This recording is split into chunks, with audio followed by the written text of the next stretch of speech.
மத்தவங்களை பத்தி அப்படி பேசுறாங்க இல்லையா, நான் உங்களை பார்த்து ஒரே ஒரு கேள்வி கேட்கிறேன். இன்னைக்கு நீங்க முழுக்கை சுடிதாரும் முழுக்கால் பேண்ட்டும் போட்டிருக்கீங்கன்னா அதுக்கு பின்னாடி உங்க அம்மாவோட கிழிஞ்ச சேலையும் உங்க அப்பாவோட கிழிஞ்ச வேட்டையும் இருக்குதுன்றத மறந்துட்டு பேசாதீங்க.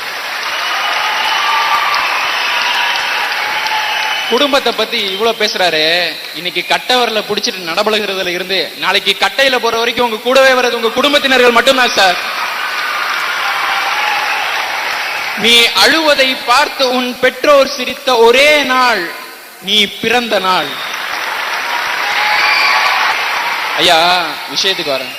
போன வருஷம் கோயம்புத்தூர்ல ஒரு மாணவன் தனக்கு பிடிச்ச நடிகரனுடைய ஒரு படம் ரிலீஸ் ஆகல அப்படின்ற ஒரே காரணத்துக்காக தூக்கு மாட்டிட்டு இறந்து போனான்.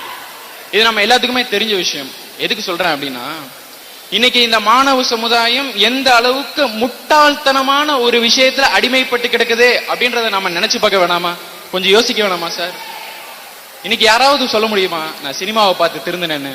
முடியாது சார். என்ன சொல்றாங்க, ஆல் ஓவர் அப்பன்ஸ்லாம் அப்படித்தான் இருப்பாங்க, நாம தான் வெப்பன்ஸ் வச்சு டீல் பண்ணணும்னு.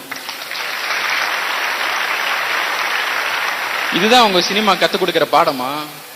மாணவர்களை உங்க பக்கம் இருக்கணும்ன்றதுக்காக தந்தைமார்களை தவறான வசனங்களால சித்தரிக்கிற சினிமா நண்பர்களே, உங்களுக்கெல்லாம் நான் ஒண்ணு சொல்லிக்கணும்னு ஆசைப்படுறேன்.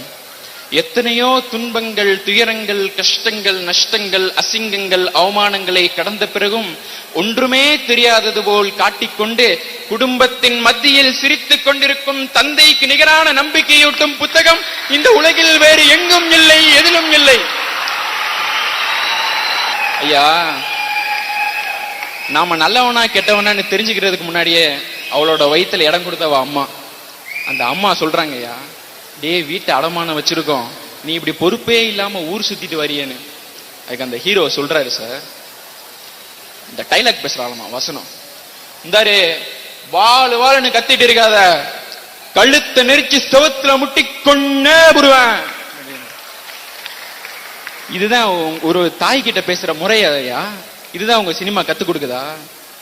எத்துணை ஜென்மம் சம்பாதித்தாலும் நீ இருந்த வீட்டிற்கு வாடகை கொடுக்க முடியாது என்றால் அது உன் தாயின் கருவறை மட்டும்தான்.